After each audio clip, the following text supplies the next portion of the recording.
Nous souhaitons la bienvenue. Voilà, bonsoir tout le monde et bienvenue à ce samedi.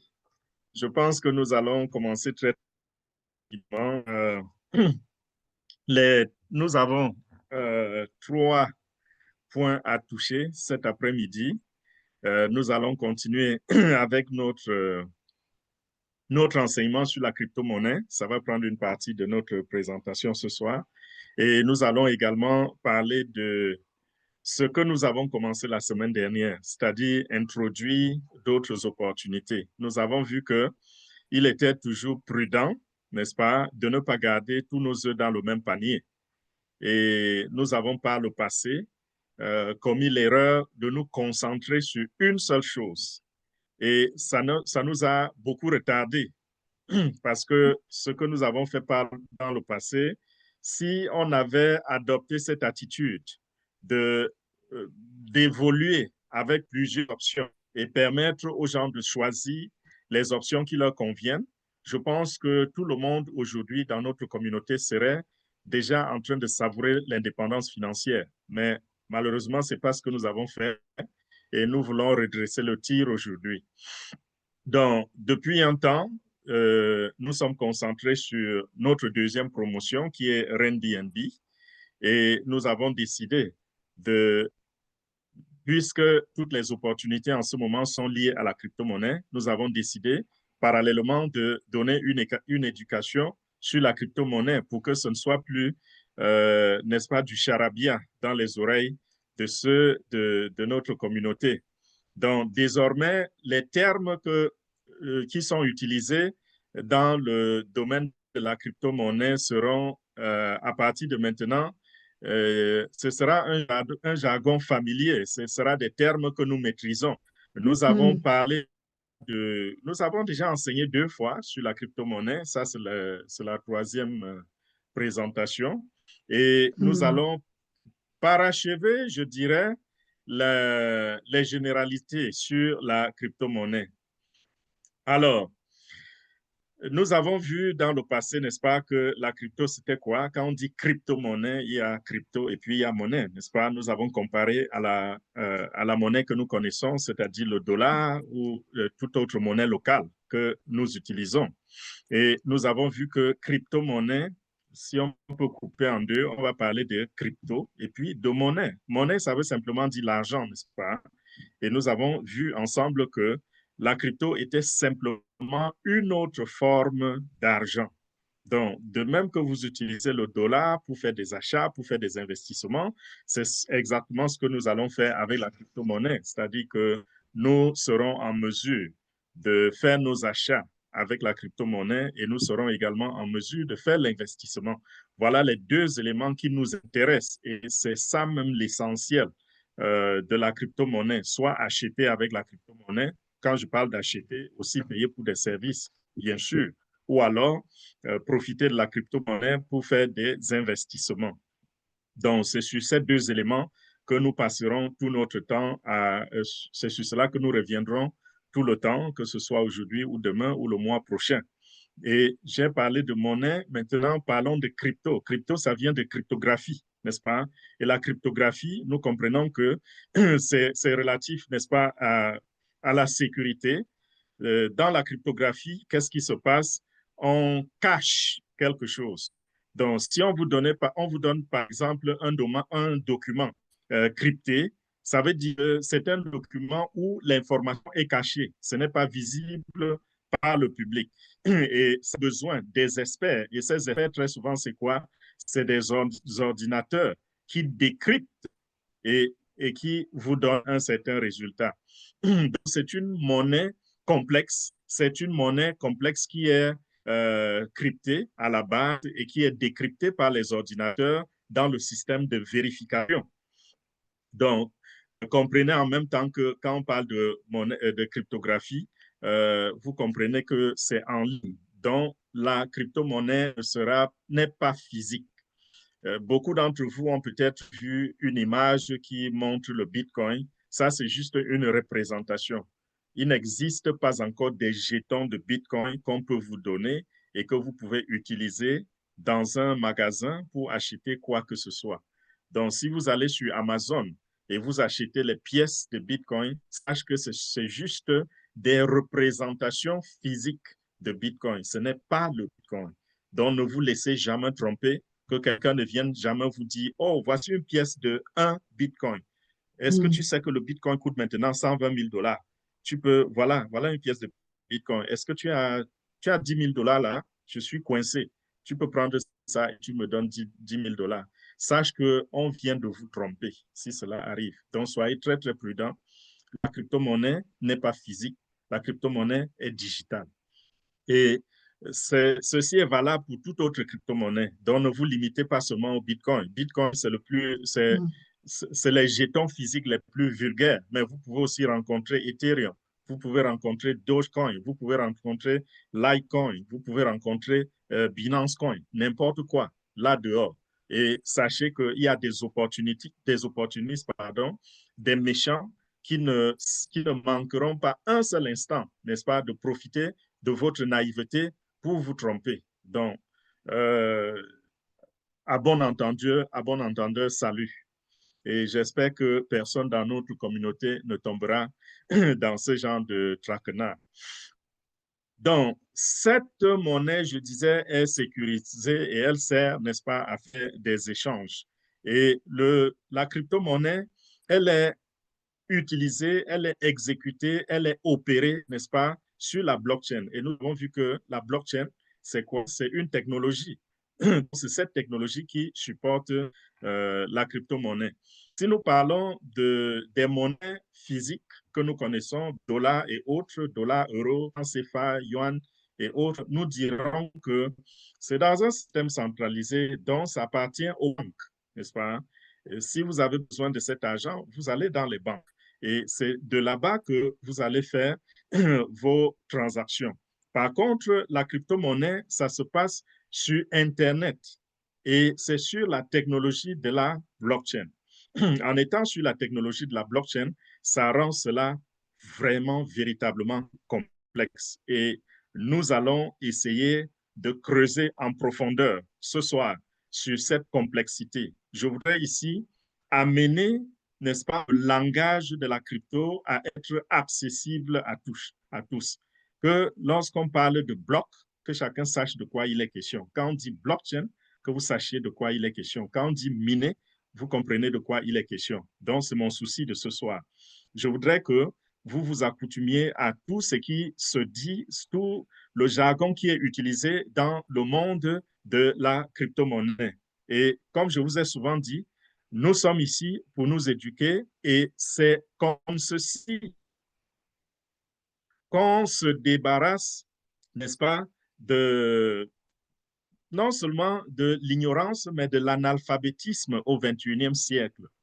Comprenez que nous sommes arrivés avec les technologies qui existent maintenant, nous sommes arrivés à un point où c'est bien d'aller à l'école, avoir de grands diplômes, mais si vous n'ajoutez pas à ces diplômes la technologie, si vos diplômes sont bruts, comme à l'époque, comme au XXe siècle, vous serez considéré sur la toile et dans la société comme un analphabète. Peu importe que vous soyez un professeur ou que vous soyez un agrégé ou un docteur en quoi que vous voulez, vous serez un analphabète si vous n'ajoutez pas cela la technologie.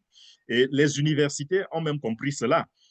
En ce moment, il est presque impossible, n'est-ce pas, d'obtenir, par exemple, un doctorat sans jamais avoir rencontré, fait face aux nouvelles technologies. On intègre cela déjà dans les programmes, au point que il sera difficile pour vous, n'est-ce pas, d'arriver à un certain niveau sans avoir la maîtrise, par exemple, de l'outil informatique. Ça, c'est ce que nous devons comprendre. Et ceux donc qui ont les diplômes qui sont venus sans cette intégration-là, c'est le moment, n'est-ce pas, d'ajouter ces nouvelles connaissances à nos acquis. Dans le système de la blockchain, je veux dire le système de crypto-monnaie, il est décentralisé. Et ça, la crypto-monnaie, nous avons également dit, je le répète, depuis 2009, ça existe. Nous avons eu la première crypto qui était je dis ceci parce que je ne voudrais pas que ceux qui arrivent pour la première fois se perdent. Donc, de temps en temps, je vais faire quelques secondes de rappel afin que ça les mette dans le bain pour continuer avec ce que nous avons de nouveau. Donc, en 2009, il y a le BTC qui est venu en existence. BTC, c'est l'abréviation de Bitcoin. C'était la première crypto-monnaie qui est venue en existence par une personne ou des personnes anonymes qu'on a appelées Satoshi Nakamoto. Ils n'ont jamais, leur existence n'a jamais été vérifiée. Donc, la crypto-monnaie reste un mystère jusqu'aujourd'hui. Je veux dire, l'origine reste un mystère jusqu'aujourd'hui. On ne sait pas qui l'a créé. Et je crois souvent que celui qui l'a fait est resté anonyme pour se protéger. Parce que je pense que si on avait pu attraper celui-là, je crois qu'il serait à 2 mètres dans le sol aujourd'hui. Parce que la crypto-monnaie donne du fil à retordre au gouvernement, puisque c'est décentralisé. Et ça sort l'être humain, ça libère l'être humain du système que nous avons trouvé à la naissance, c'est-à-dire le système centralisé des banques, qui n'est rien d'autre qu'un système pour nous esclavagiser. Aussi simple que cela. Donc, avec la crypto, on se libère. Et dans le système bancaire, n'est-ce pas, tout est régi par l'administration et vous êtes obligé forcément d'avoir un compte bancaire. Dans ce système, avec le Bitcoin, vous pouvez envoyer de l'argent à des individus sans jamais passer par les banques ou par l'autorisation. Vous pouvez le faire dans votre chambre. Il suffit juste d'avoir une connexion Internet. Vous n'avez pas besoin de conduire des dizaines de kilomètres pour aller faire vos opérations. Donc, grâce à la crypto-monnaie, on peut acheter, on peut recevoir, on peut vendre et on peut investir. Ça, c'est quelque chose de très bien. Et la plupart des gens croient que la crypto serve à acheter et à vendre. La plupart des gens qui s'aventurent dans le domaine de la crypto ne voudraient pas utiliser crypto pour acheter ou vendre. Beaucoup pensent beaucoup plus à l'investissement. Et nous ne les en voudrons pas pour cela.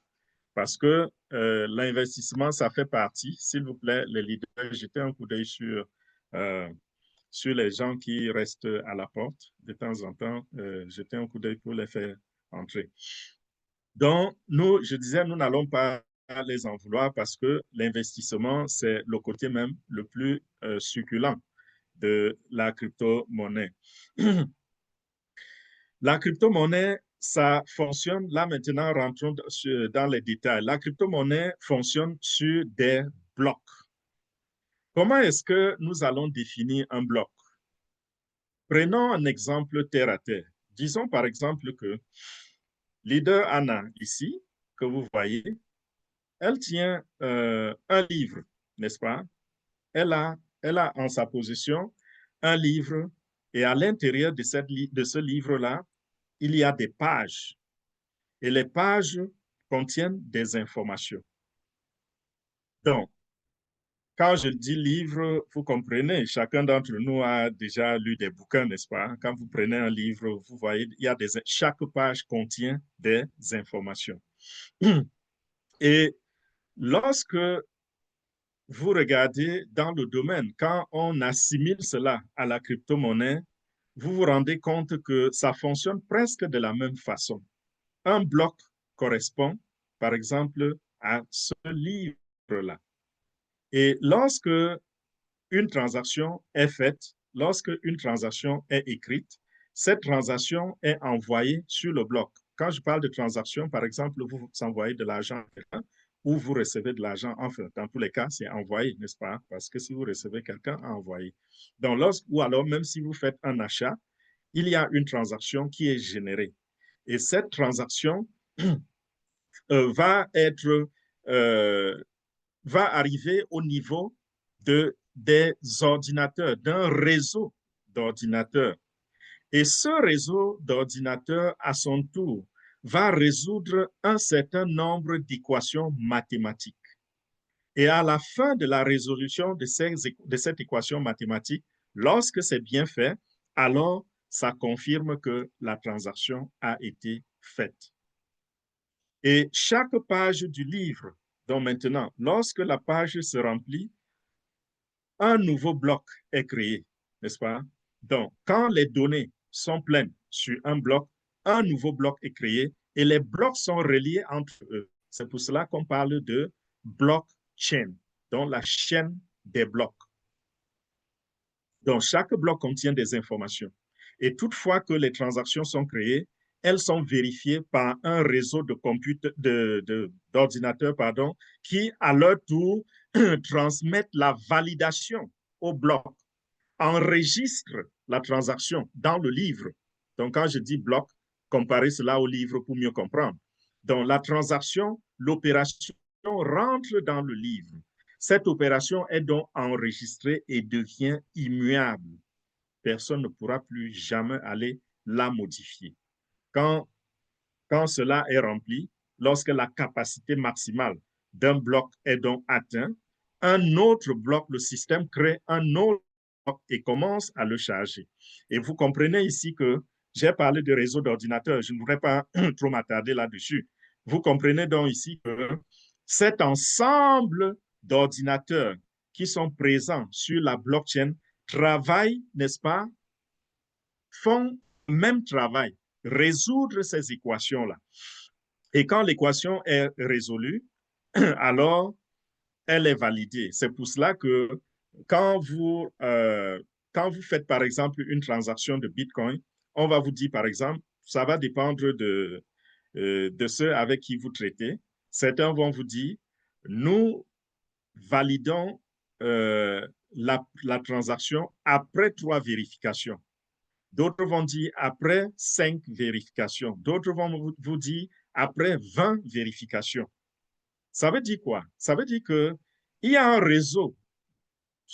Par exemple, sur le réseau de Bitcoin, c'est des centaines de milliers d'ordinateurs connectés entre eux à travers le monde entier. Et ces ordinateurs-là, lorsque une dizaine ou une vingtaine d'ordinateurs a déjà vérifié et dit, oh oui, j'ai pu résoudre cette équation. La transaction est bonne, la transaction est valide.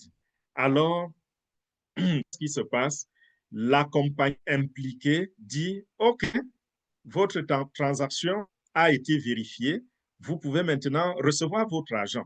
Vous voyez un peu? Donc, si je vous envoie de l'argent, je vous envoie du Bitcoin, je vous envoie de la crypto-monnaie, tant que ce n'est pas vérifié, vous ne verrez pas cette crypto-monnaie dans votre portefeuille.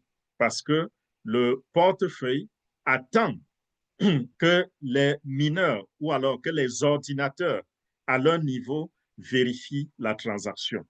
Et vérifier la transaction, c'est quoi? C'est pas prendre les documents et comparer. C'est un complexe, c'est des équations mathématiques. Et vous avez compris ici qu'on parle de cryptage, n'est-ce pas? De cryptographie. Donc, la cryptographie, je vous ai dit, c'est quelque chose de caché. Dans la cryptographie, vous allez voir une série de 0 et de 1. 1, 0, 0, 1, 1, 0, 0, 0, 0, 1, 1, 1, 0. Voilà comment se passe la cryptographie. Donc, il y a des ordinateurs qui vont résoudre cette équation-là et parvenir à démontrer que oui, cet ensemble, cet élément de cryptographie qui est arrivé sur mon ordinateur correspond à une véritable transaction, c'est-à-dire Fernand a envoyé de l'argent à quelqu'un ou Fernand a payé pour un article dans un magasin. Et là donc, quand 2, 3, 4, 5 ordinateurs vérifient cela, on dit, voilà, la transaction est validée. Donc, vous voyez maintenant que le mot blockchain a été défini, n'est-ce pas? Il est clair maintenant. À partir de maintenant, quand vous entendez blockchain, comprenez juste que c'est une chaîne de blocs. Et les blocs, c'est quoi? Les blocs, c'est les blocs qui détiennent les données. Et ces données sont reçues continuellement en fonction des transactions qui sont opérées. Et toutefois, donc, le bloc a reçu une donnée, que le bloc a reçu une information, cette information devient éternelle. Elle ne peut pas être modifiée, elle ne peut pas être falsifiée. Donc, même si vous avez fait une opération il y a 30 ans, cette opération-là, on peut encore la vérifier. Si vous avez envoyé de l'argent à quelqu'un il y a 15 ans, et que 15 ans après, peut-être c'était pour acheter un véhicule,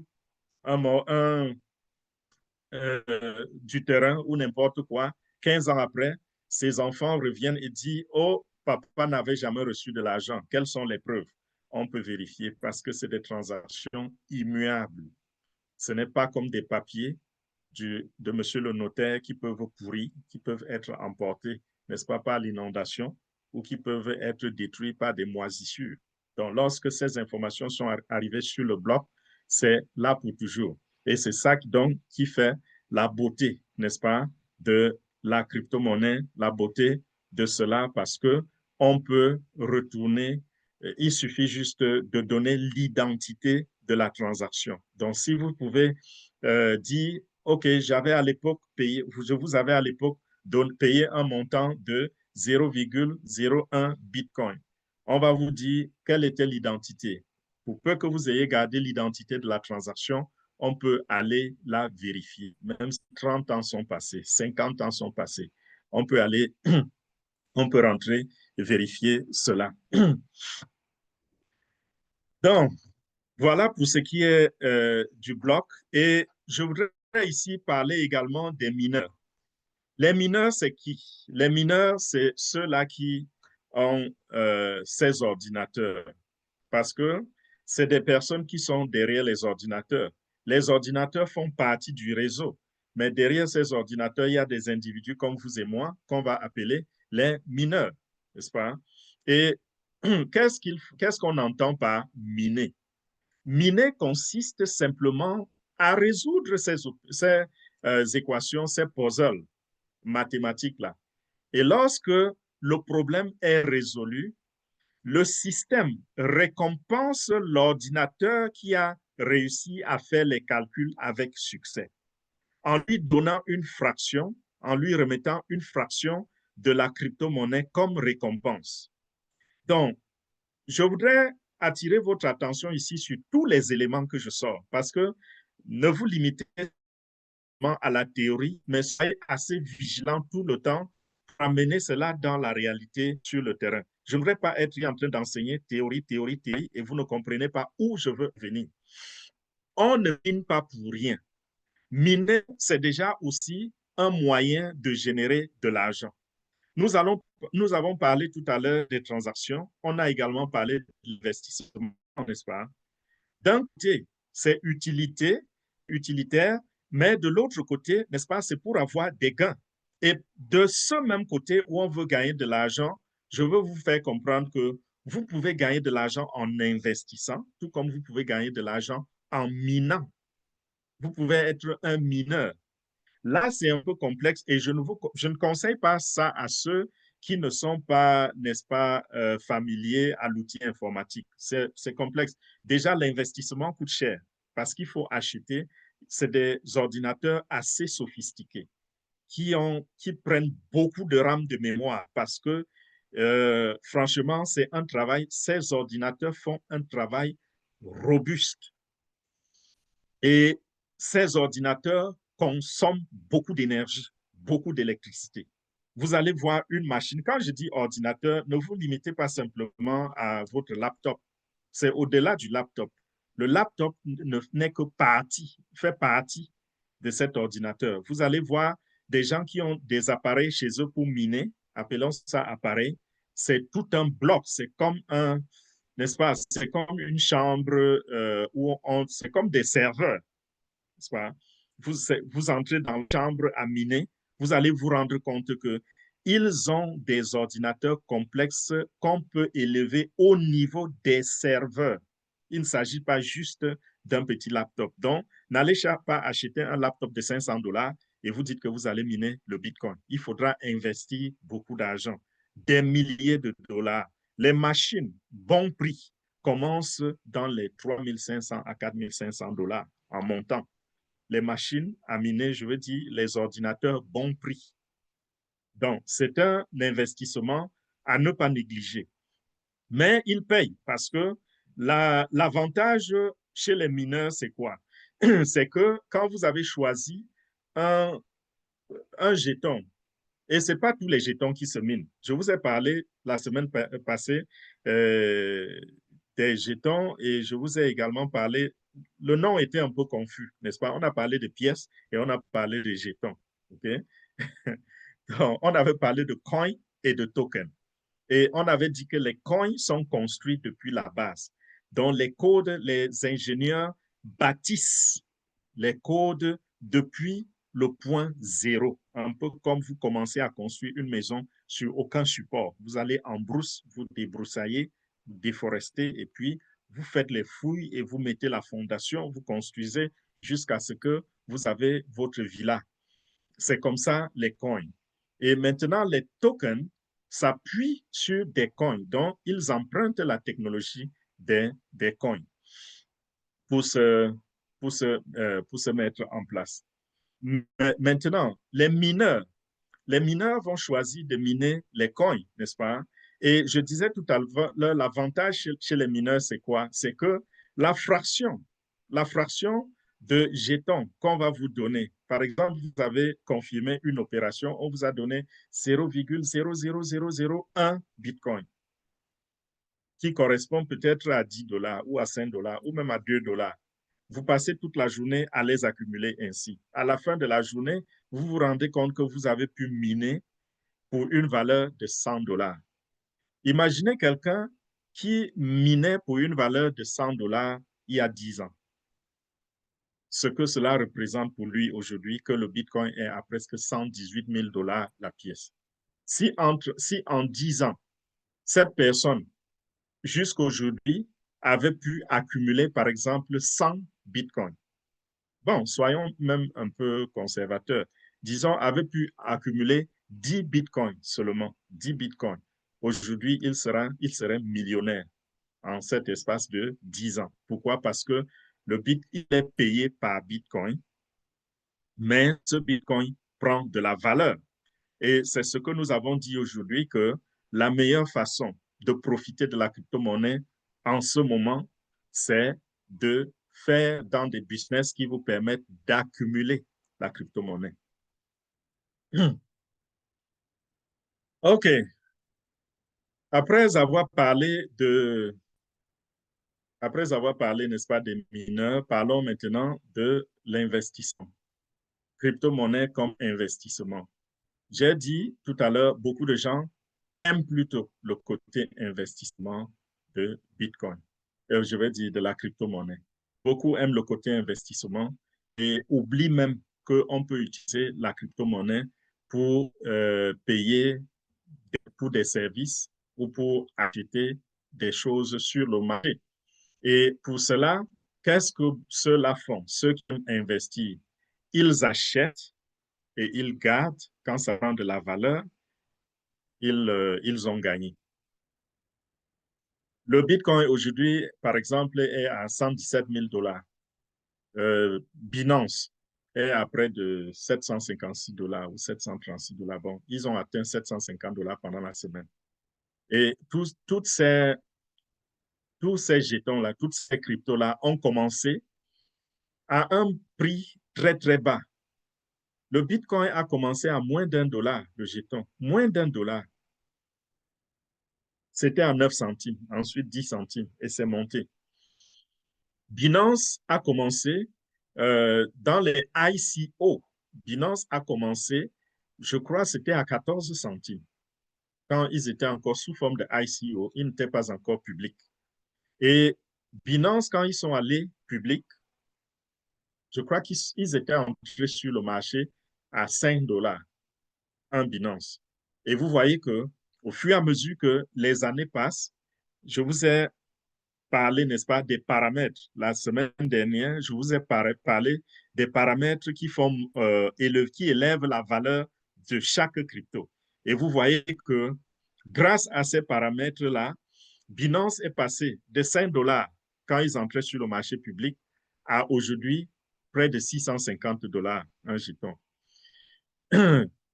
Bitcoin est parti de près de 9 centimes, 10 centimes à 118 000 $. Il bat son record. Cette semaine, il a battu son record presque chaque jour. Donc, ceux qui voudraient investir dans la crypto-monnaie, qu'est-ce qu'ils font? Ils achètent, ils gardent, et quand ça prend de la valeur, ils revendent, n'est-ce pas? Acheter moins cher pour revendre cher. Et parmi ceux-là, il y en a qui investissent à court terme et il y en a qui investissent à long terme. Et parmi ceux qui investissent à court terme, il y a des gens qui investissent à court terme et des gens qui investissent à très court terme. Ceux qui investissent à très court terme, on va les appeler les traders journaliers. Et ceux qui investissent à court terme, c'est les traders simplement. Donc, qu'est-ce qu'ils font?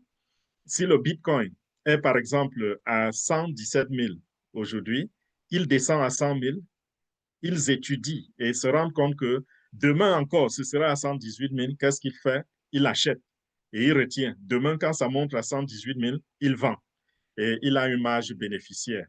Là, certains même le font et revendent le même jour.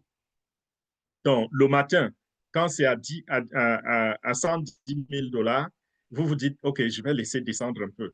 Ça descend à 100 000, vous achetez et le soir, ça remonte à 110, vous revendez. Ça, c'est ceux qui investissent à très court terme. D'autres, ils gardent pour 2 jours, 3 jours, une semaine, un mois. Ça, c'est à court terme. Maintenant, long terme, dans le long terme, il y a le moyen terme et il y a le long terme. Permettez l'expression.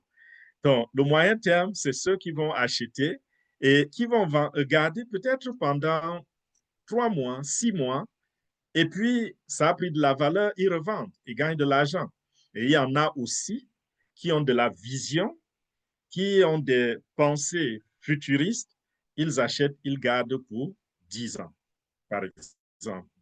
Et c'est à ce niveau, enfin, je reviendrai là-dessus tout à l'heure, c'est à ce niveau que intervient ce que nous avons appelé le stacking. Je ne vais pas parler du stacking tout à l'heure, tout de suite, mais tout à l'heure, on va un peu mentionner cela quand je vais toucher les autres opportunités. Et dans l'investissement, donc maintenant, il y a beaucoup de risques. Beaucoup de risques à cause de quoi?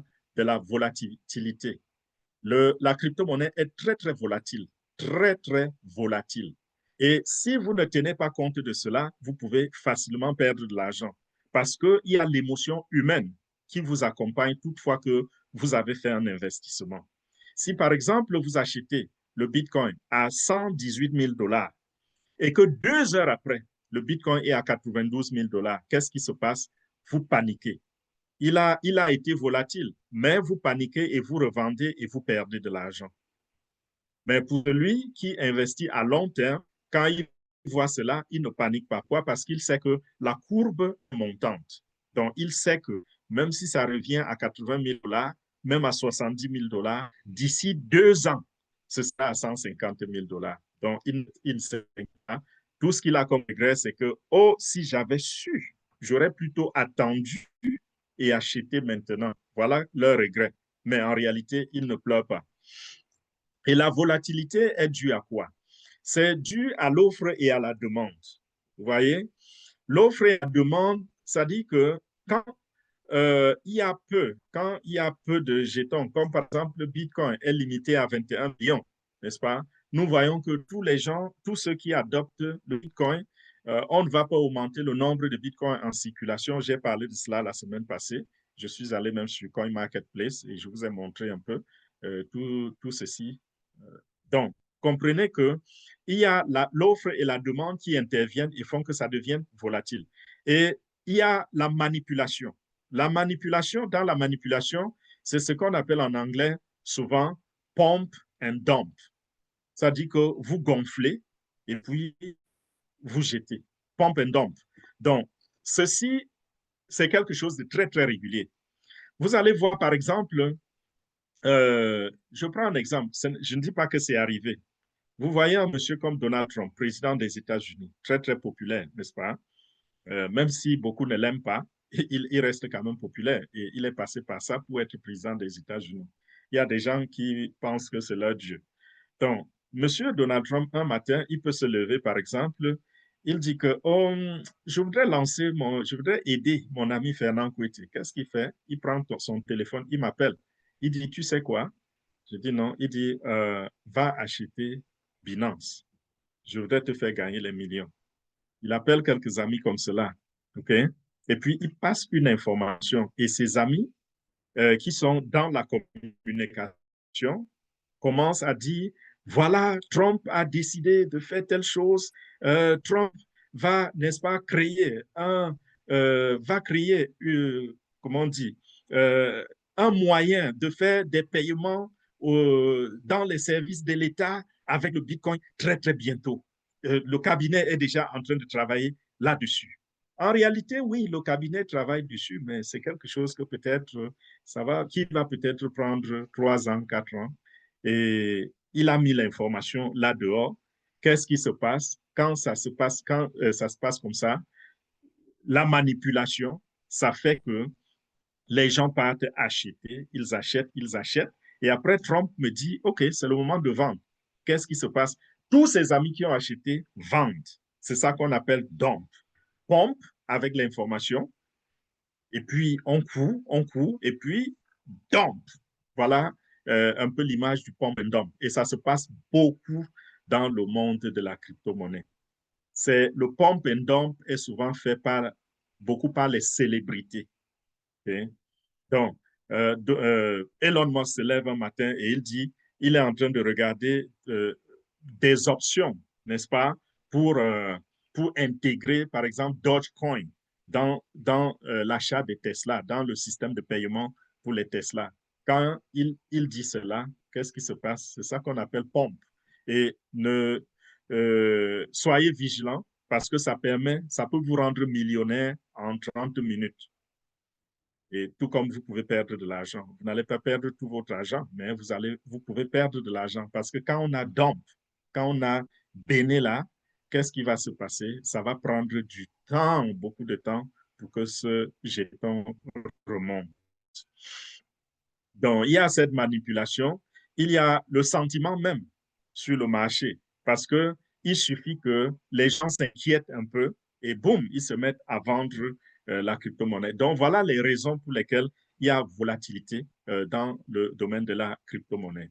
Et ceci affecte toutes les cryptos, que ce soit Bitcoin ou toutes les autres crypto-monnaies.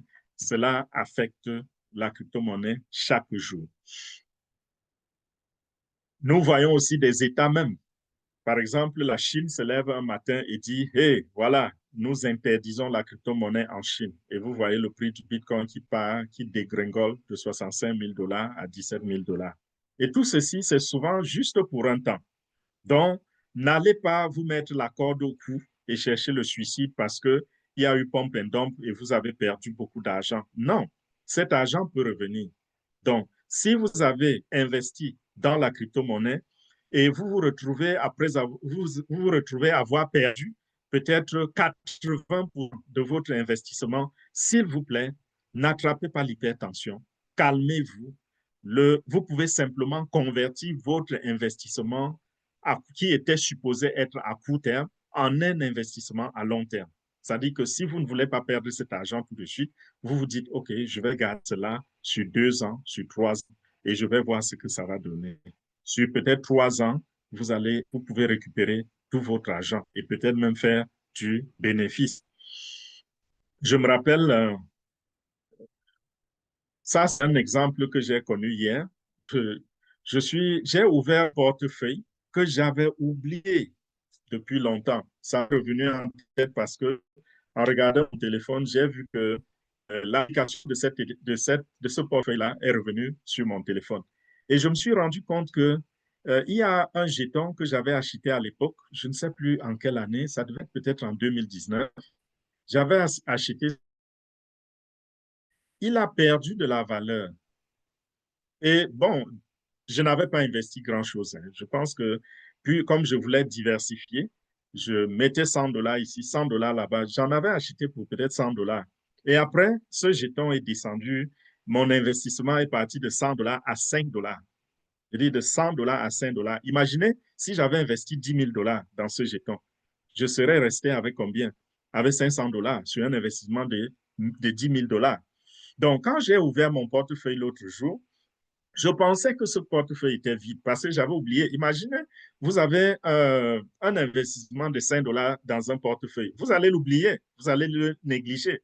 Et quand je l'ouvre, donc, je vois, ça me dit que mon solde est de 999 $. Je dis, mais d'où vient cet argent? Et ça fait des années que je n'ai pas ouvert ce portefeuille. C'est quand je vais regarder les détails que je me rends compte que, oh oui, je me rappelle, j'avais acheté ce truc pour 100 $, c'est devenu 5 $. Donc, je ne sais plus combien d'années ça a pris, mais voilà, je me suis retrouvé avec 900 $ que je peux investir sur une autre affaire. Vous voyez un peu? Et qui peut-être demain va tourner et va, en 2 ans, 3 ans, je ne sais pas combien d'années, et ça va devenir le million ou des millions. Et vous voyez donc que je suis parti d'un investissement de 100 $ sur une période de 10 ans, j'ai fait le million. Donc, voilà un peu comment la crypto-monnaie fonctionne. Je dis tout ceci pour vous dire, même si vous avez déjà investi et vous avez perdu de l'argent, s'il vous plaît, n'allez pas vous suicider. S'il vous plaît, euh, ne portez pas sur vous une énergie négative parce que vous avez perdu de l'argent. Ça peut revenir. Dans la crypto, c'est ça. Et maintenant, parlons un peu de quelques autres euh, façons, d'autres appellations de la crypto-monnaie. Dernièrement, j'ai parlé des 2 types de crypto-monnaie. Aujourd'hui, je vais parler de plusieurs appellations de la crypto-monnaie. Okay? Donc, les appellations partent de quoi? Du fait que Bitcoin, c'est le grand-père de la crypto-monnaie. C'est la première crypto-monnaie et c'est le grand-père qui a donné naissance non seulement par l'inspiration, mais également par la technologie à toutes les autres crypto-monnaies. Donc, on l'appelle digital gold. Donc, c'est l'or digital. Donc, si vous entendez quelqu'un, des gens dans une conversation, ils parlent de l'or digital, sachez qu'ils sont en train de parler de Bitcoin et ils ne voudraient pas que les profanes sachent de quoi ils sont en train de parler. Donc, il y a le BTC qui est le jeton principal. Et maintenant, à côté du jeton principal, il y a ce qu'on appelle le altcoin, qui veut dire jeton alternatif. Donc, si vous entendez dans un langage altcoin, A-L-T-C-O-I-N, altcoin, comme alternatif, le coin alternatif. Si vous entendez cela, comprenez que ça veut dire d'autres jetons qui sont alternatifs au Bitcoin. Et l'historique de ceci, c'est quoi? C'est que beaucoup de gens ont raté la tendance du Bitcoin. Bitcoin est arrivé et les gens ont négligé, n'ont pas compris la technologie et tout. Et ils sont arrivés au niveau où ils étaient incapables d'investir dans le Bitcoin parce que ça coûtait désormais trop cher. Alors, ils ont appelé les autres jetons alternatifs, donc qui leur offrent une seconde chance. Vous voyez un peu? Et ils se sont jetés dans ces jetons alternatifs, ils ont investi et beaucoup ont trouvé leur compte. Dans les jetons alternatifs, par exemple, il y avait Ethereum qui venait et qui coûtait, je me rappelle, en 2017, je crois, Ethereum était à 13 $. 13 $ un Ethereum. Aujourd'hui, c'est à 3500 $. Vous voyez? Donc, à cette époque-là, je crois que le Bitcoin était déjà à 1500. Oui, le Bitcoin est déjà autour de 1500, 2000 $. Et beaucoup de gens trouvaient que c'était trop cher. Okay? Que c'est trop cher. Et ils se sont dit, les jetons alternatifs, nous allons faire avec. Donc, au lieu de sortir 2000 $ pour acheter un seul Bitcoin, beaucoup prenaient 2000 $ et achetaient des jetons comme Ethereum à 13 $ le jeton. Regardez leur investissement, prenez 1000 $, vous divisez par 13, vous verrez combien de Ethereum celui-là, par exemple, avait pu obtenir à l'époque et multiplier cela par 3500 et vous allez voir ce que cette personne a gagné de 2017 à 2025, donc en 8 ans.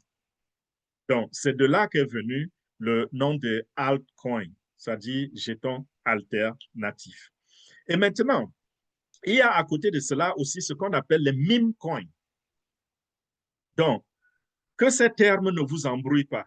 Vous voyez que quand je vous explique l'historique de cela, ça devient facile et dans les transactions, dans les mouvements, dans la causerie, quand on va dire meme coin, on va dire altcoin, on va dire BTC, vous ne serez pas perdu, n'est-ce pas? Les meme coins, c'est quoi? Les meme coins sont aussi des tokens, c'est-à-dire qui ont été inspirés d'autres technologies qui n'ont pas été construites depuis la base. Donc, comme beaucoup de altcoins. Mais l'idée derrière la création d'un meme coin, parfois, c'est la plaisanterie. C'est-à-dire, je peux regarder, par exemple, le président Trump et je dis, je ne l'aime pas. Ce que je vais faire, c'est que je vais créer un dessin grossier, et sur ce dessin, ça va faire ressortir tous les traits de laideur ou de quoi que ce soit qu'il a sur son visage. Et tout le monde sera en mesure de voir que c'est bien Trump, mais ce sera un Trump plus laid que celui qui est là.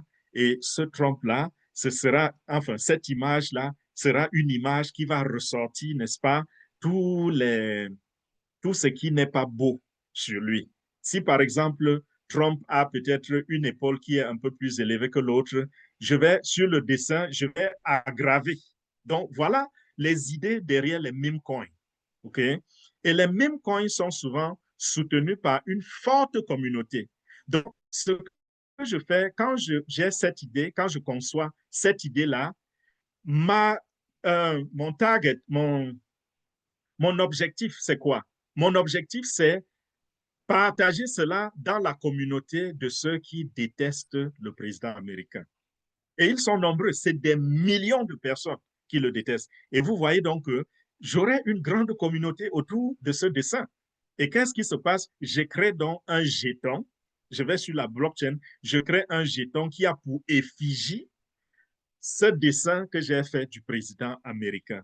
Et tous ceux qui le détestent vont l'adopter, ils vont l'acheter et boum, je m'enrichis.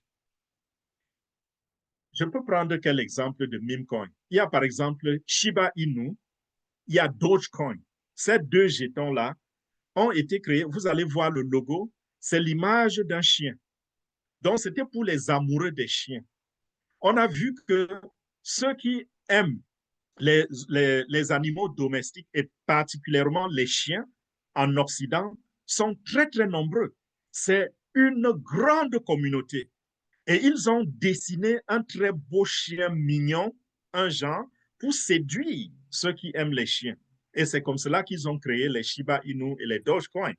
Et c'est de cette façon que ça a été adopté. Donc, sur une blague, soit sur une plaisanterie, ou sur, je ne sais pas, une moquerie, quelque chose comme ça, on crée toute une crypto-monnaie.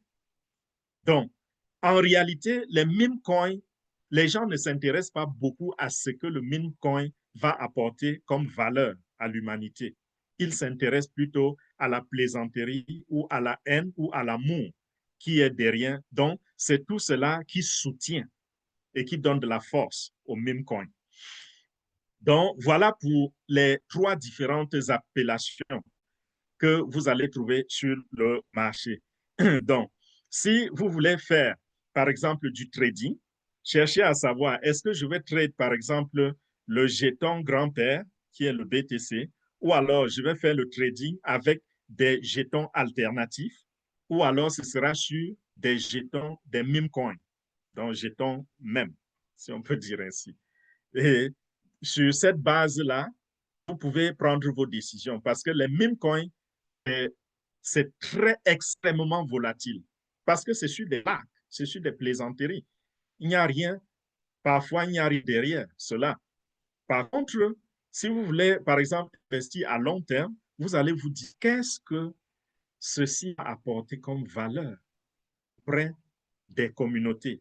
Et vous vous rendez compte, par exemple, que Ripple, en abrégé XRP, Ripple, par exemple, est un géant qui est en train de cibler le système bancaire traditionnel et va apporter des valeurs dans les transactions et est sur le point lui-même de devenir une banque. Et vous vous dites, oh, Ripple a de l'avenir. Je pense que je vais investir ici pour 10 ans.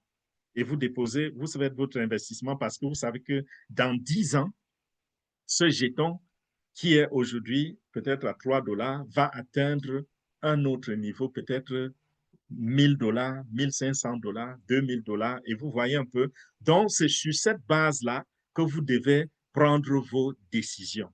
Si vous voulez investir à très court terme, vous pouvez regarder les meme coins. et chercher les informations autour de cela. Et pour cela, vous devez être dans les communautés très, très actives, de façon que quand les commentaires commencent dans ces communautés, vous courez rapidement acheter votre meme coin.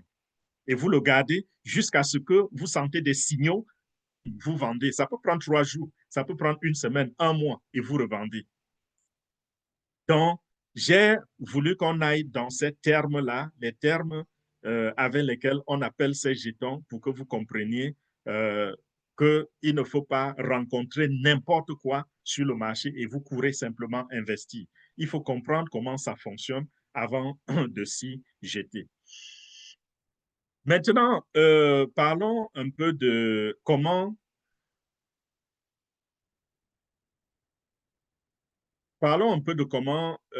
les crypto-monnaies sont gardées.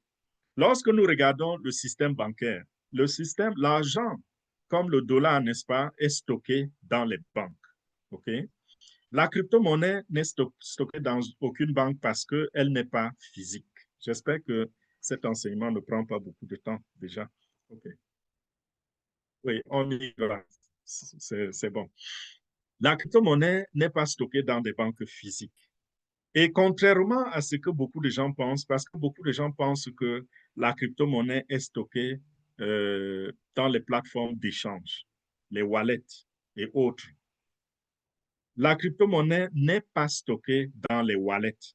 La crypto-monnaie n'est pas stockée sur les plateformes d'échange. La crypto-monnaie est stockée sur la blockchain. Maintenant, qu'est-ce qui se passe sur les plateformes d'échange? Nous avons, par exemple, nous avons 2 façons de stocker. Il y a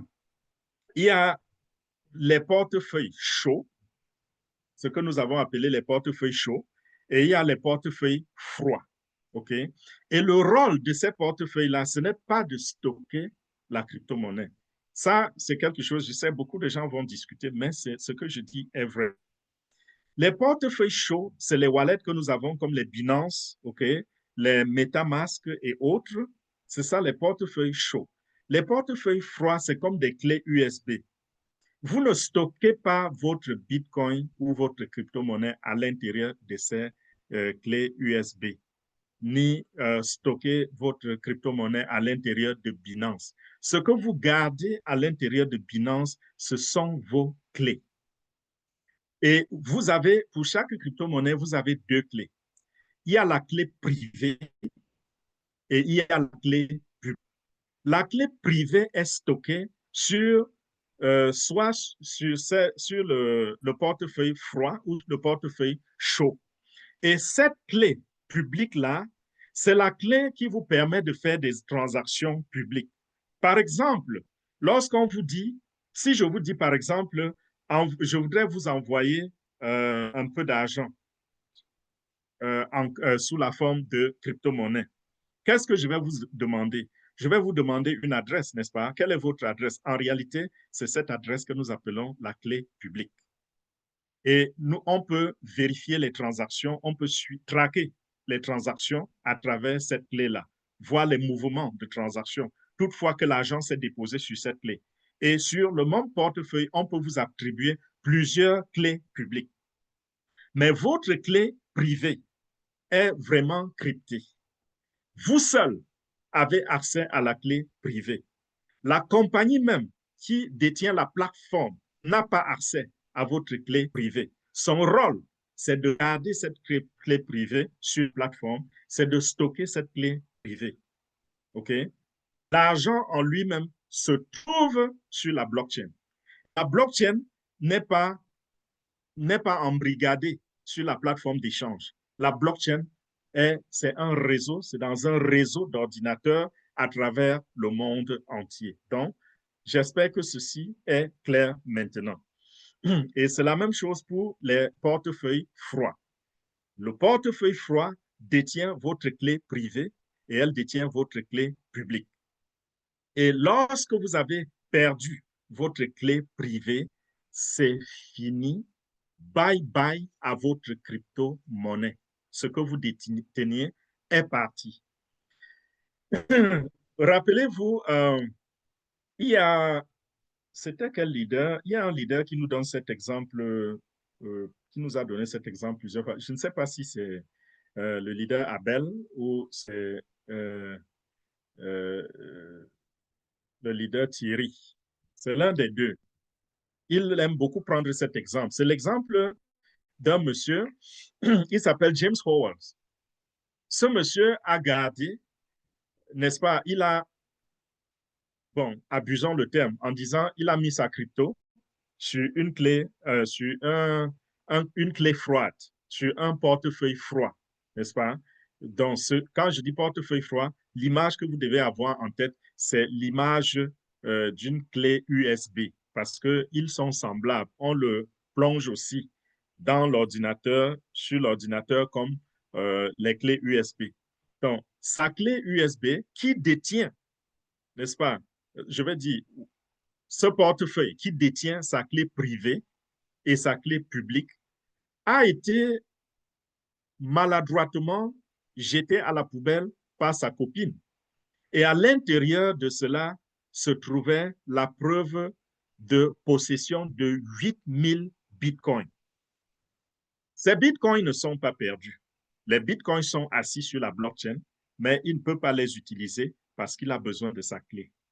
Vous voyez, il a perdu son appareil qui garde ses clés, qui détient ses clés privées et publiques. Malheureusement, il ne peut pas faire d'opération. Il ne peut ni retirer de l'argent, ni envoyer de l'argent. Il ne peut faire aucune transaction. Et jusqu'à aujourd'hui, le gars se débat, il fouille partout pour retrouver cette clé. Parce que c'est quand même 8000 bitcoins. Multiplier 8000 bitcoins par 100 000. Waouh, je n'ai même pas envie d'aller calculer. C'est des milliards de dollars que ce monsieur a perdu par simple erreur. C'est-à-dire, sa copine ne savait pas de quoi il était question. Elle a jeté les bêtises. Donc, ce monsieur a perdu une fortune qu'il pleure jusqu'aujourd'hui. Je crois que ça fait 9 ans ou 10 ans qu'il recherche. Il a même eu des autorisations spéciales de la mairie pour aller fouiller, n'est-ce pas, les débris, là où les camions portaient la saleté et allaient verser. Il a embauché des équipes solides, n'est-ce pas, pour aller là-bas chercher comme on cherche de l'or dans la poussière, dans la boue. Jusqu'aujourd'hui, il n'a pas pu retrouver. Ceci, c'est pour vous dire que lorsque vous avez un portefeuille, qu'il soit chaud ou froid, faites très, très attention.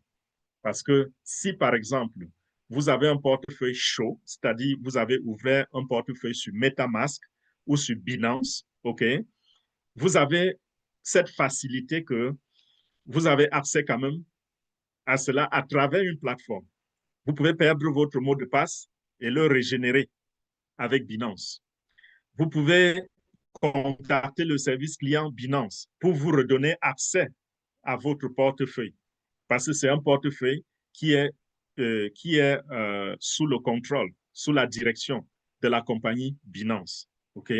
Mais ne faites pas l'erreur que quelqu'un, au bout du téléphone ou sur une application, vous dise que je veux vous faire gagner beaucoup d'argent. Allez dans votre portefeuille.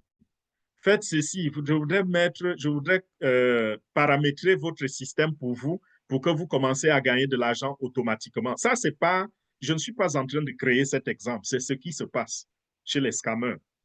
Il vous dit, connectez-vous à votre portefeuille, cliquez à tel endroit, cliquez à tel endroit. Si vous voyez private key, c'est-à-dire clé privée, et il vous dit copiez cela et envoyez-le-moi pour que je paramètre afin que vous commenciez à recevoir 1000 $ chaque jour. Ne faites pas cette erreur. Si vous lui donnez votre clé privée, il est désormais le propriétaire de votre portefeuille. Et tout argent qui entrera dans votre portefeuille lui appartiendra. Et il va veiller à ce que vous n'ayez plus jamais accès à cela parce que la clé privée peut être régénérée. Donc, quand il a pris votre clé privée, ça lui permet d'avoir accès à votre portefeuille. Il a deux options. Soit il va aller paramétrer votre portefeuille de manière que l'argent ne reste jamais dans votre portefeuille portefeuille, c'est-à-dire vous pouvez continuer à avoir accès à votre portefeuille, vous faites des transactions, mais toutefois que l'argent arrive, touche votre portefeuille, il est automatiquement transféré dans un autre portefeuille. Ça, c'est la première option. Deuxième option, il peut vous couper l'accès direct, l'accès total à votre portefeuille. La première option est celle qu'ils adoptent le plus, parce que ça vous laisse continuer d'alimenter votre portefeuille. Vous pensez qu'il vous appartient alors qu'il ne vous appartient pas. Et vous créez les problèmes aux gens. Vous dites, vous ne m'avez rien envoyé, vous ne m'avez pas envoyé de l'argent. Et pourtant, l'argent est arrivé, mais il est parti ailleurs. Donc, faites attention, voilà l'importance de la clé privée et clé publique. Ne jouez pas avec cela. Lorsque vous entrez dans MetaMask, par exemple, quand vous téléchargez votre MetaMask, avant même d'avoir accès à la plateforme, il y a votre clé, n'est-ce pas, 12 mots-clés qui vous sont donnés, qui vous ont présentés. Ne faites pas l'erreur de perdre ces 12 mots-clés. Et à l'intérieur maintenant, cette clé privée-là qui s'y trouve, ne badinez jamais avec cela. C'est la clé de votre coffre-fort. Et si demain, vous avez des opportunités qui vont vous rapporter beaucoup d'argent, sachez que vous devez vous rassurer que cet argent est dans le coffre-fort. Je ne sais pas si je dois continuer toujours avec cet enseignement ou bien je dois passer aux autres opportunités. Je pensais que ce que j'avais préparé pour vous était assez court, mais j'ai comme l'impression que j'explique trop et ça prend beaucoup de temps. OK. Nous allons parler avant de parler des avantages et des inconvénients de la crypto-monnaie, je voudrais parler également d'un terme que vous allez entendre. On n'entend plus beaucoup ce terme aujourd'hui. Nous avons beaucoup entendu ce terme entre 2015 et 2018, surtout en 2017. Fork. Le terme fork. Fork, c'est quoi? Ça veut dire quoi en français? Fourche. Ça veut dire la fourche. OK. Certaines crypto-monnaies peuvent aller en fourche. La fourche va comme ceci. Vous voyez? Donc, à la base, on a une crypto-monnaie. Et à un certain moment, ça fait comme ceci et ça continue. On a désormais deux crypto-monnaies. Et une fourche peut aller faire encore d'autres fourches. On a vu, par exemple, au début, nous avions le Bitcoin. Et à un certain moment, le Bitcoin a connu la fourche. Et c'est de là, c'est de la fourche que le Bitcoin Cash est venu en existence. Le Bitcoin traditionnel est resté intact et il y a eu naissance d'un deuxième Bitcoin qui s'est appelé Bitcoin Cash.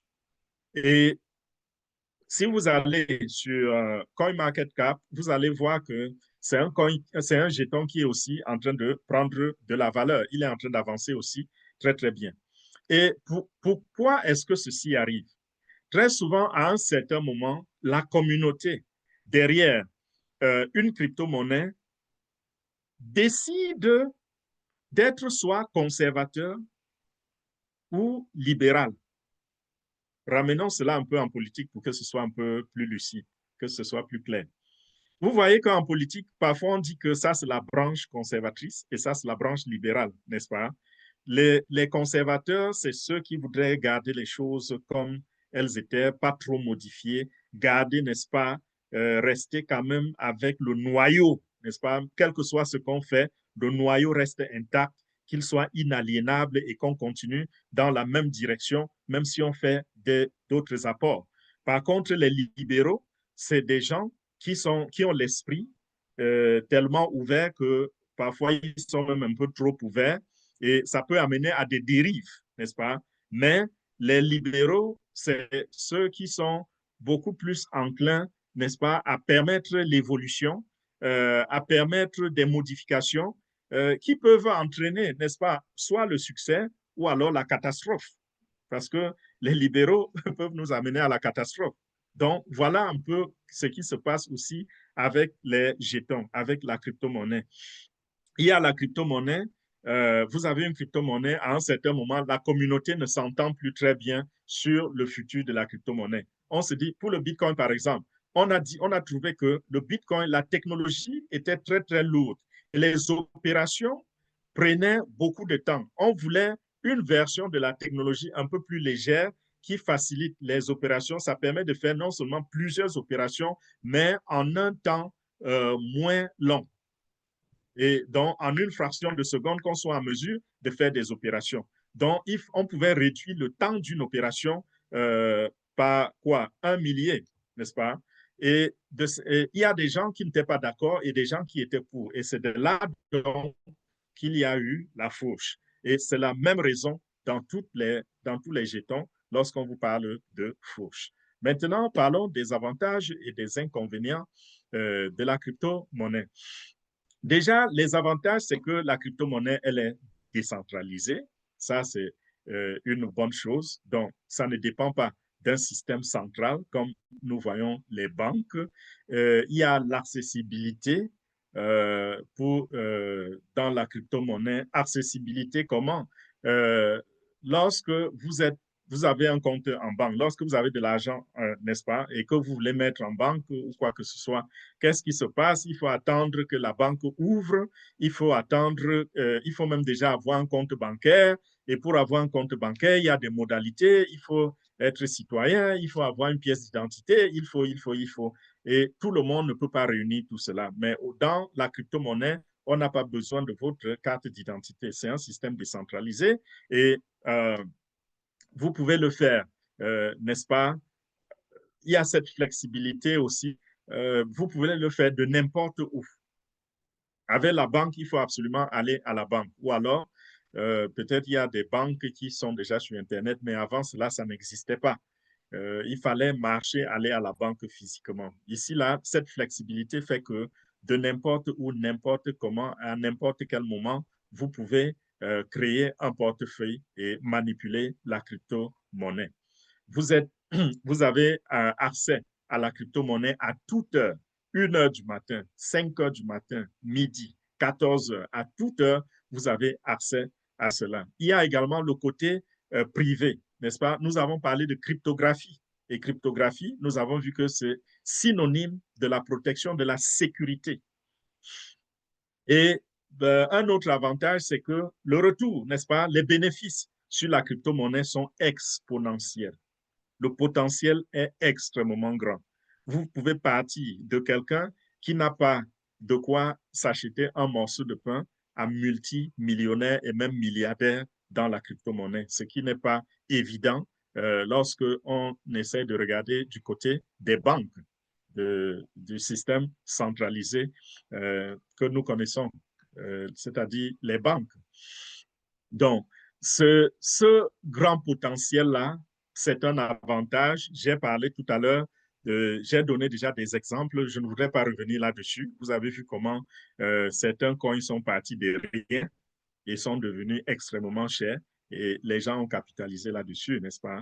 Maintenant, le contre, les inconvénients de la crypto-monnaie, il y en a aussi et qu'il faut regarder sérieusement. Les inconvénients, c'est quoi? Déjà, c'est très, très volatile. Et tout à l'heure, je donnais le conseil, vous avez suivi. Il y a des gens qui paniquent quand ils n'ont pas ce conseil-là. Il y a des gens qui peuvent se suicider. Il y a des gens qui peuvent avoir des arrêts cardiaques, n'est-ce pas, à cause de la volatilité de la crypto-monnaie. Ça a beaucoup de conséquences, la volatilité. Regardez cela, je ne sais pas, au prisme de chaque vie individuellement. Parce qu'il y a des gens qui s'y aventurent ayant emprunté de l'argent quelque part pour investir et sont en train de payer des intérêts. Et à cause de la volatilité, ils perdent plutôt de l'argent. Ils se retrouvent coincés, ils sont dans de sérieux problèmes. Il y a tellement de choses, de conséquences qui accompagnent cela. Il y a le côté illégal, des transactions illégales. La crypto-monnaie, c'est le refuge des grands bandits. Parce que comme c'est décentralisé, n'est-ce pas, c'est pas facile de retracer les transactions. Ça fait que l'argent de la criminalité tourne beaucoup dans le monde de la crypto-monnaie. Le blanchiment d'argent, la crypto-monnaie, c'est le paradis des blanchisseurs d'argent. C'est le paradis des criminels. Parce que quand on parle de crime, il y a des paiements qui se font souvent sous le trafic d'enfants, le trafic des femmes, tout cela. Les paiements se font comment? Par la crypto-monnaie. Donc, est-ce que la crypto-monnaie, c'est une bonne chose? La réponse est tout dépend de son usage. Parce que ce que je cite là comme crime, on le voit aussi avec la monnaie, n'est-ce pas? Avec le dollar. Il y a la corruption avec le dollar. Il y a le trafic. Avant la crypto-monnaie, il y avait déjà le trafic des mineurs. Il y avait déjà le trafic des femmes. Il y avait tous ces crimes-là, n'est-ce pas? Ça existait déjà. Et la crypto est venue simplement leur offrir un véritable refuge, n'est-ce pas? Un nid d'oiseaux de mauvais augure. Il y a également le problème de régulation parce que les gouvernements n'arrivent pas à réguler le système des cryptos et ça les énerve. Ça fait que dans certains pays, ils deviennent les ennemis de ceux qui font dans la crypto-monnaie parce que non seulement ils ne peuvent pas réguler, mais ils ne peuvent pas vous taxer. C'est difficile de vous taxer sur la crypto-monnaie tant qu'elle n'est pas sortie en surface. Parce que quand vous êtes dans la crypto-monnaie, pour qu'elle sorte en surface, il va falloir que vous associez, n'est-ce pas, vous attachez un compte bancaire. Et à ce niveau-là, on peut donc vous identifier. J'ai présenté ceci déjà dans le premier enseignement sur la crypto-monnaie. Donc, là, ça énerve les gouvernements parce qu'ils ne peuvent, non seulement ils ne peuvent pas profiter, mais ils ne peuvent pas vous traquer. Et en même temps, ils ne peuvent pas contrôler vos finances. Quelque part, c'est bien pour vous, mais quelque part aussi, on se retrouve dans une certaine bagarre avec le gouvernement. Mais bon, OK, maintenant, un autre désavantage, c'est quoi? C'est les scams, les arnaques. Les arnaqueurs passent beaucoup par la crypto-monnaie pour faire beaucoup de choses. Et très souvent, vous allez voir des victimes qui vont vous dire, non, ne me parle pas de crypto. Si ton affaire là, c'est la crypto, vous lui présentez une opportunité, il ou elle ne voit pas l'opportunité, mais voit plutôt la crypto. La crypto n'a jamais arnaqué personne. Je dis bien personne. Les gens ont plutôt utilisé les voies de la crypto pour arnaquer. En quoi faisant? Par exemple, ils peuvent créer un faux site Internet. Disons qu'ils font une fausse copie de Binance, par exemple. Et au lieu que Binance, que ce soit binance.com, c'est peut-être binance.crypto.com. Vous voyez? Vous voyez le mot Binance là-dedans, vous ne vous rendez pas compte que la racine, c'est-à-dire le nom du domaine, c'est plutôt crypto.com ou cryptographie.com. Parce que vous avez vu le mot Binance, vous faites confiance alors que c'est du faux, c'est des scammers.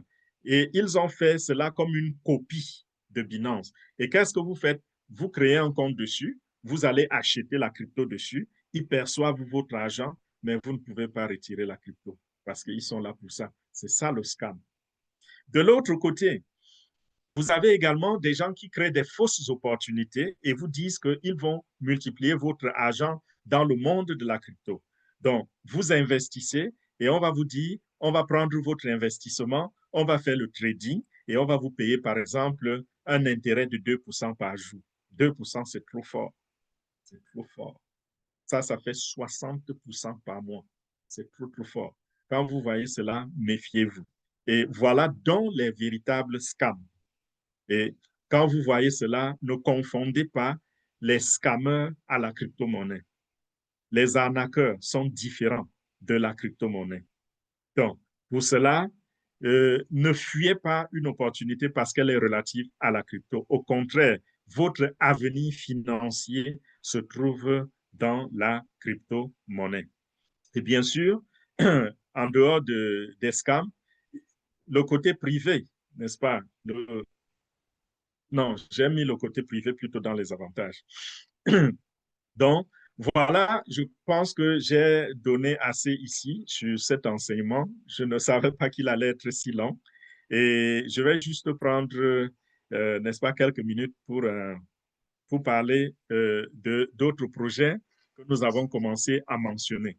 Et pour cela, rappelez-vous, j'ai dit tout à l'heure que la meilleure stratégie aujourd'hui n'est pas celle d'acheter la crypto, garder pour qu'elle prenne de la valeur. Et je prends un exemple. Si vous vous fixez l'objectif, nous sommes quand? Nous sommes le 19 juillet 2025. Vous vous dites, je voudrais gagner 100 000 $ en un an dans la crypto-monnaie. Okay? Et qu'on vous dise que dans un an, le Bitcoin va doubler de prix.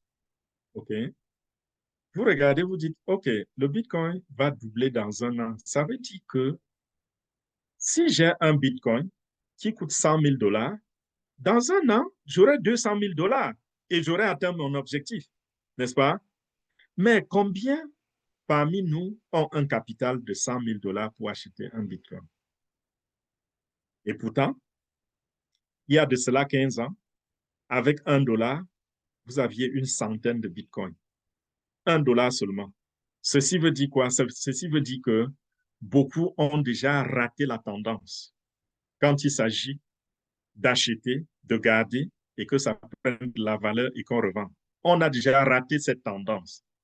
Et la meilleure façon aujourd'hui de le faire, et c'est valable pour la plupart des jetons, pour la plupart de bons jetons, parce qu'il y en a là dehors aussi qui n'ont pas de valeur et qui coûtent extrêmement moins cher.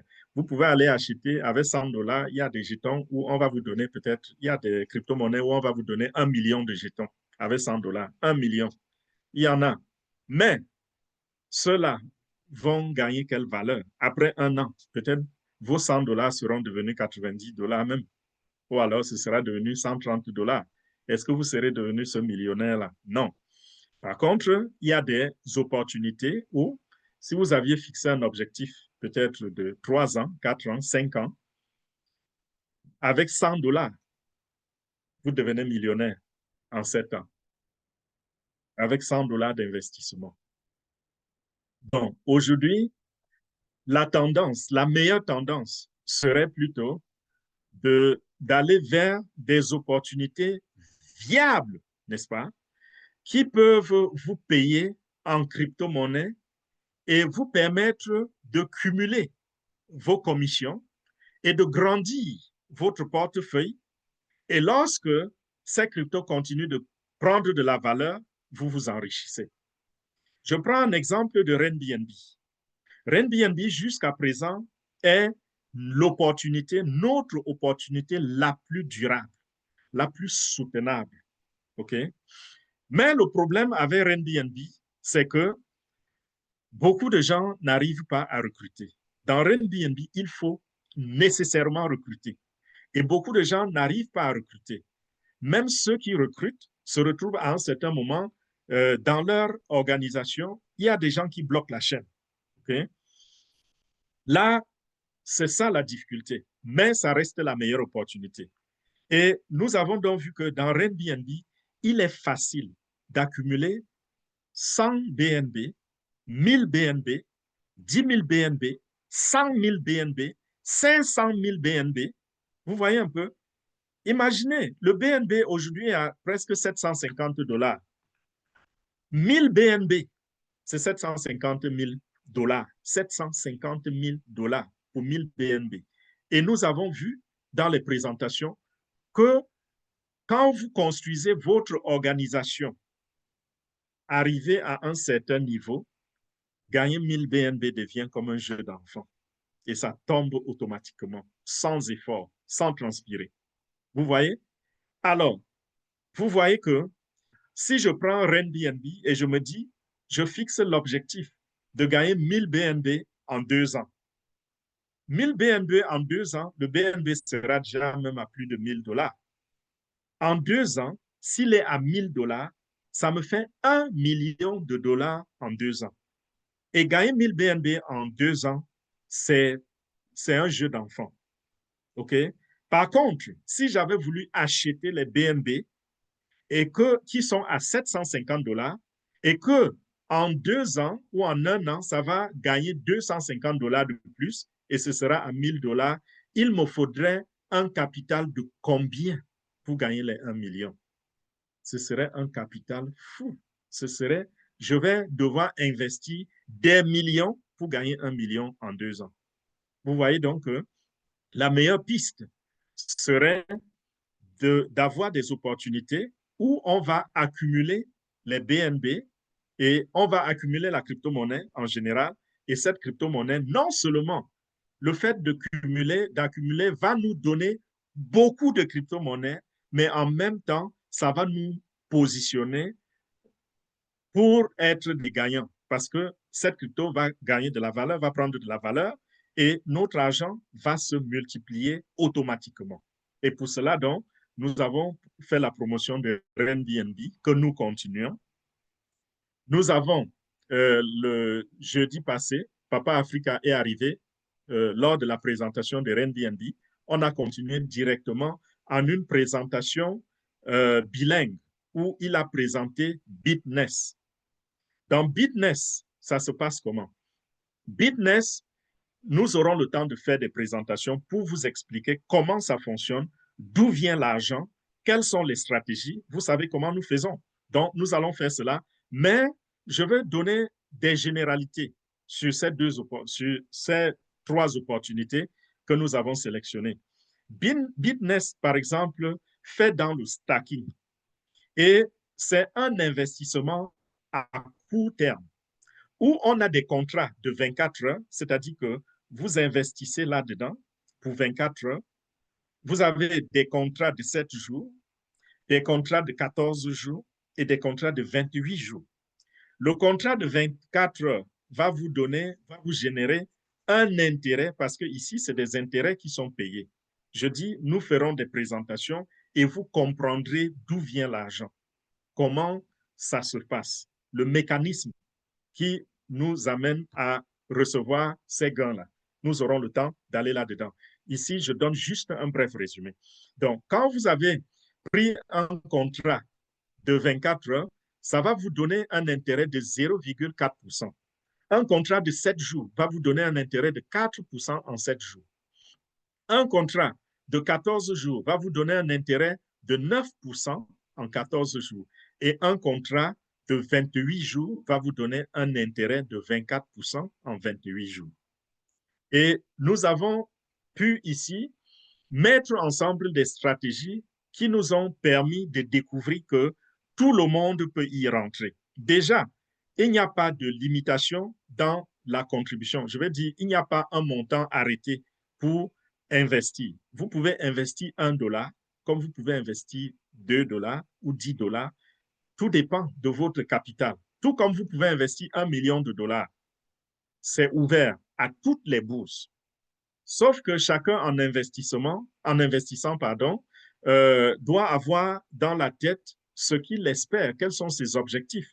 Si mon objectif, par exemple, est de faire un bénéfice de $4 000 par mois, ça me reviendra à $1 000 par semaine. Et ça peut me permettre peut-être de vivre dans l'aisance. Alors, je me fixe cet objectif. Mais pour avoir $4 000 par mois, il me faut combien? Il me faut au moins un investissement de peut-être 16 500 à 17 000 $. Voilà un peu. Un autre va se dire, je veux avoir un revenu de 72 000 $, comme ce coach qui a, lorsqu'il a vu Bitness, il est allé faire ce qu'on appelle refinancer la maison. Il a refinancé sa maison. Pour ceux qui sont dans ce système, ils comprendront de quoi je parle. Il a refinancé sa maison et il a pu obtenir 300 000 $ qu'il a investi. Et chaque mois, chaque 28 jours, ce monsieur a un revenu de 72 000 $. Chaque 28 jours, il touche comme intérêt 72 000 $. Il enlève l'intérêt et il réinvestit le capital. Ce n'est pas tout le monde qui a ce genre de fonds, ce genre de capital. Alors, nous avons vu qu'en intérêt composé, c'était facile, n'est-ce pas, de se sacrifier pour un temps et de construire son capital.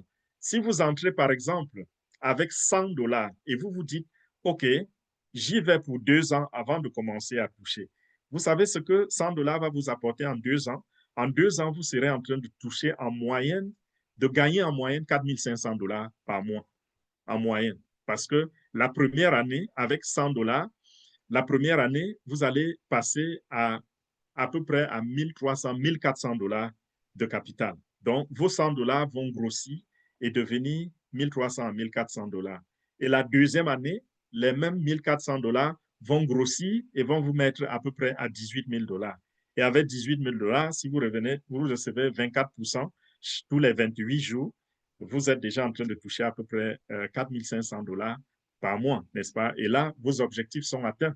Donc, voilà quelqu'un qui n'avait pas d'argent à la base. Ceux qui ont beaucoup d'argent à la base font des profits tous les 28 jours, ou alors tous les 14 jours ou tous les 7 jours. Nous encourageons de prendre le contrat de 28 jours parce qu'ils payent mieux. Donc, ceux qui ont un gros capital, tout de suite, ils commencent à bénéficier. Mais ceux qui ont un petit capital doivent prendre le temps de construire. C'est-à-dire quoi? Chaque 28 jours, vous revenez et vous réinvestissez. Vous voyez donc que grâce aux intérêts composés, et comme l'a dit Einstein, Einstein a dit l'intérêt composé, c'est la 8e merveille du monde.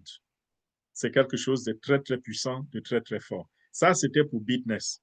Maintenant, parlons de l'autre de Cryptex, qui est déjà assez connu dans notre communauté parce que beaucoup parmi nous ont adopté déjà Cryptex. Cryptex, c'est la même chose et c'est investi sur le long terme. Et Cryptex, c'est quoi?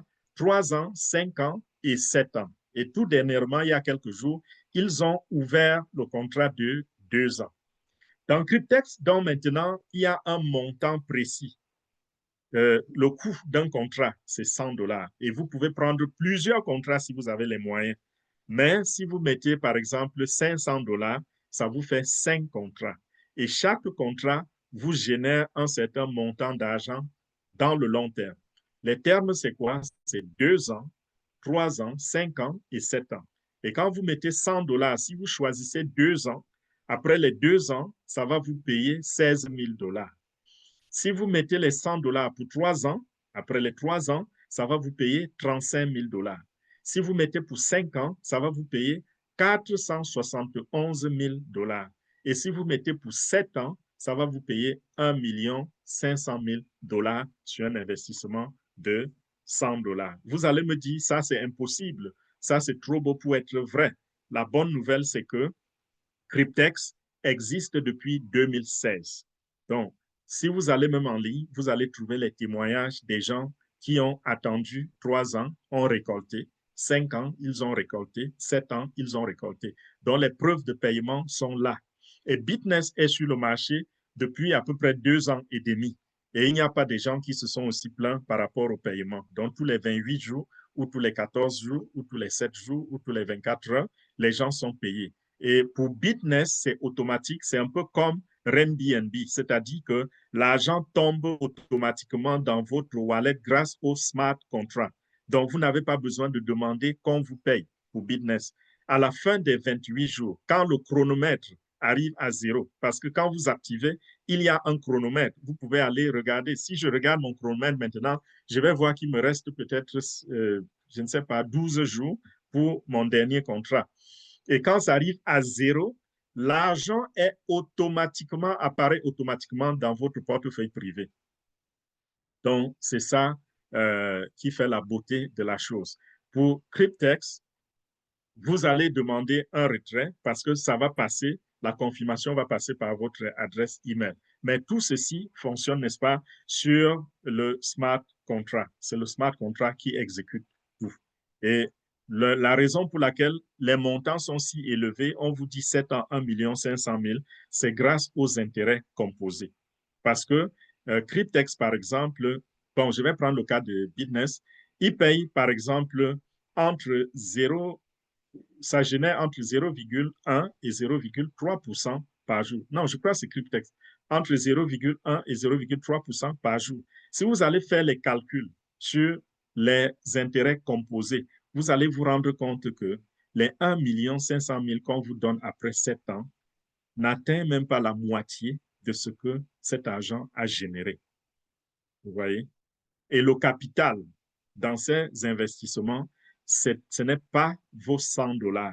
Le capital dans l'investissement de Cryptex, c'est le crédit accordé par la banque, qui est soit de 30 240 ou de 43 200 $. Le crédit est accordé et c'est ce crédit qui va bâtir votre richesse. On aura le temps de faire des présentations dessus. Donc, je voulais juste vous donner une idée de ce que c'est. Nous allons créer de nouveaux programmes nous allons nous organiser de façon que nous aurons 3 webinaires en français par semaine. Et dans chaque webinaire, nous allons parler d'une opportunité différente. Et peut-être qu'il y aura un jour extra aussi pour l'enseignement. Donc, voilà, ce sera tout ce que j'ai pour vous aujourd'hui. Je sais que ça a été long, c'est parce que le programme aussi était assez complexe. Il y avait beaucoup de choses à dire et j'espère que tout le monde a tiré profit de la présentation de ce soir et que nous ne sommes qu'en train de dire bonjour, n'est-ce pas, à la prospérité. Parce que toutes ces opportunités, si vous nous suivez à la lettre, si nous exécutons tout ceci, par la grâce de Dieu, même celui qui n'arrive pas à recruter, vous voyez qu'avec 100 $, avec 200 $, avec 300 $, avec 500 $, il peut devenir millionnaire dans quelques années seulement. Dans 1 an, dans 2 ans, dans 3 ans, dans 5 ans, sans rien faire.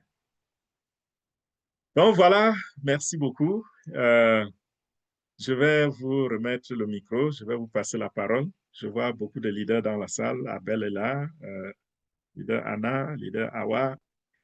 Je crois que Jordi était là tout à l'heure. Je ne sais pas s'il est encore là. Plusieurs leaders sont dans la salle. OK. À tout à l'heure.